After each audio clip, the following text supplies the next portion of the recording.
দেখাবো যে আমাদের শক্তি ধার্মিক ও কেঁচো সার কোথা থেকে উৎপাদন করি এবং আমাদের 50 কেজি প্যাকেট এই যে একবারে গুড়গুড়া কোয়ালিটি সম্পূর্ণ সার, একবারে চকচকা নিখুঁত পিওর কেঁচো সার। এবং এইটা আমরা যেখানে উৎপাদন করি সেটা রেখে দেখি এটা আমরা এখন চালানো হচ্ছে এবং গ্রাহকের কাছে যাচ্ছে কিন্তু এই সারটা, সরাসরি এই সারটা আমরা গ্রাহকের কাছে দিচ্ছি, যেটা একবারে চা পাতির মতো একবারে ঝুরঝুরা এরকম।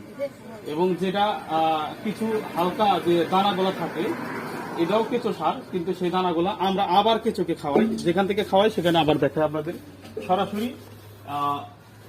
উৎপাদন কেন্দ্র থেকে গ্রাহকের কাছে পৌঁছা দিই আমরা।